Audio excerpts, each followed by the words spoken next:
Hey everybody, it's Father Quinn at St. Peter's, and just wanted to come to you to talk about a few things that are going on with changes this weekend.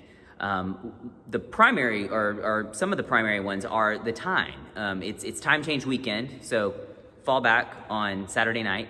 And then also our service time. The online service time is going to stay at 10:15 as it's been for the last few weeks, or for the last few months.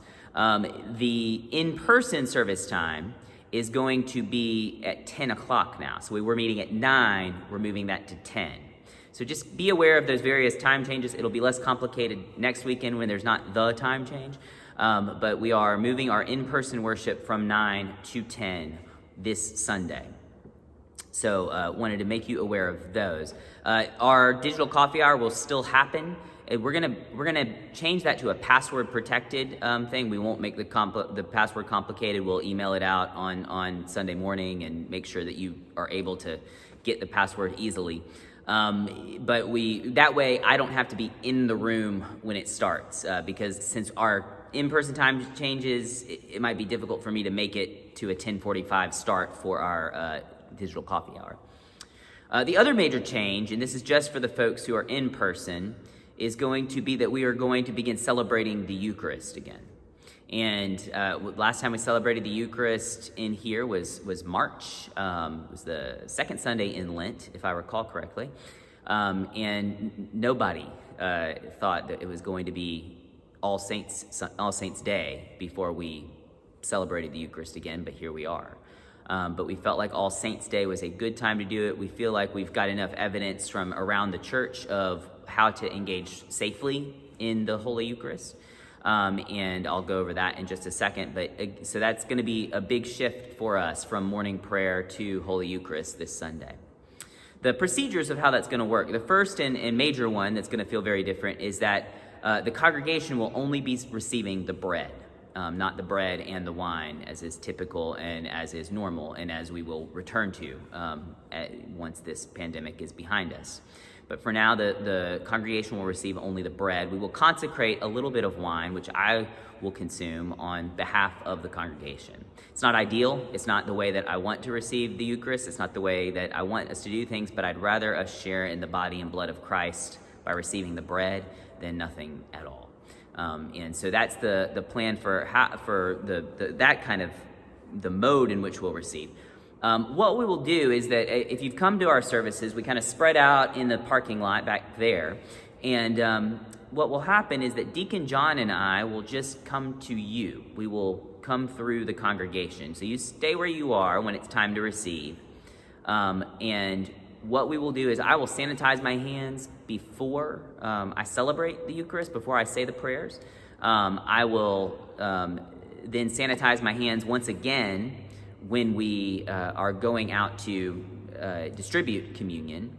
And what I ask that you do is you put your hands out to receive the Eucharist, and I'll kind of drop it into your hands so that there's not any, hand-to-hand cross-contamination. If that happens, I will be attentive to that. Deacon John will be attentive to that. We will go back and re-sanitize our hands just to make sure we don't get that kind of cross-contamination risk.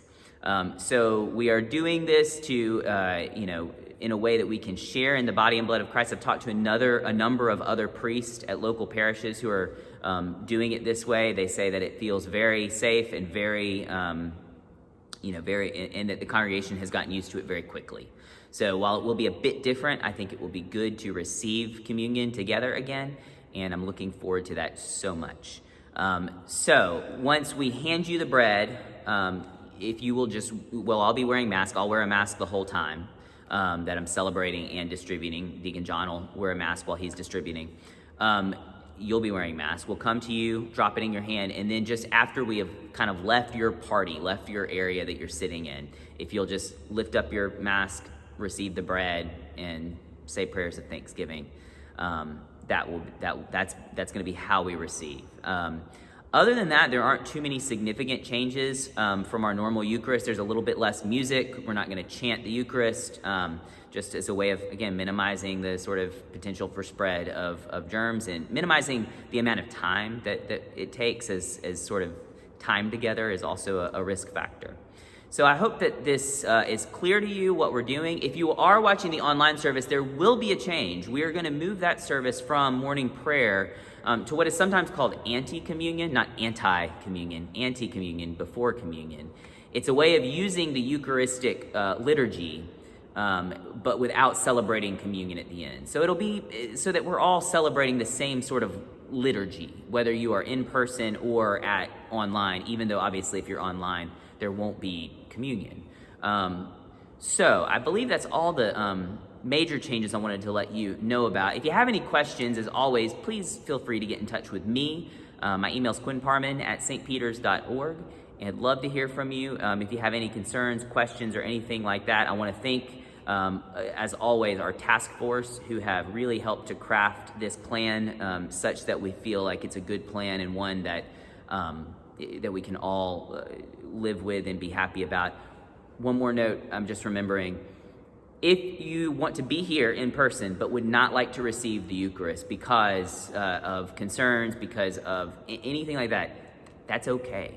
You don't have to receive the Eucharist. No one's going to judge you. As always, if you cross your arms like this when we come to you, it will let us know to say a prayer for you. We won't, normally I lay hands on the person that I bless.